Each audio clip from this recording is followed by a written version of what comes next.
Nearly a dozen arrests over the 48 hours in the High and School Street corridor in Springfield. Officers bringing in huge amounts of illegal drugs, firearms, and a suspect connected to a recent murder.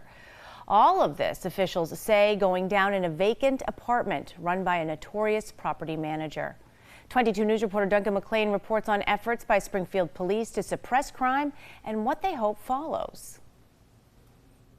More than 100 grams of crack cocaine, 37 grams of heroin divided into 1,800 individual bags, half a dozen firearms, thousands of dollars in cash, and 11 suspects arrested by Springfield Police late last week in a coordinated crackdown.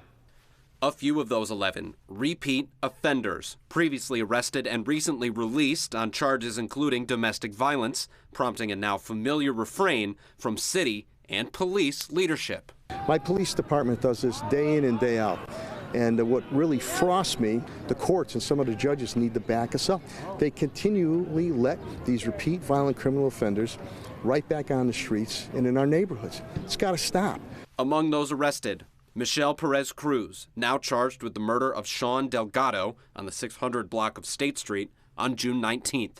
Perez Cruz, one of those repeat offenders, arrested 2 months ago on drug charges and for illegally riding a dirt bike. Then, 4 days before the alleged murder, arrested and released on bail for firearms charges. So something has to change to protect not only the people in the neighborhood, but protect my officers that keep responding. The string of arrests, including the apprehension of Cruz, according to officials, largely playing out in the High, School, Temple, and Union Street areas, in and around vacant apartments managed by Springfield Gardens, continuing a troubling trend.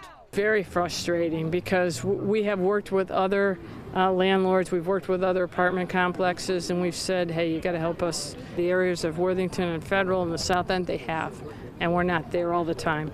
We're at High, Temple, School, and Union all the time. Monday, Sarno, Claproot, and other community leaders plan to gather for a rally to call on Springfield Gardens to take control of their properties and to encourage the court system to keep these violent criminals behind bars. Working for you, Duncan McLean, 22 News.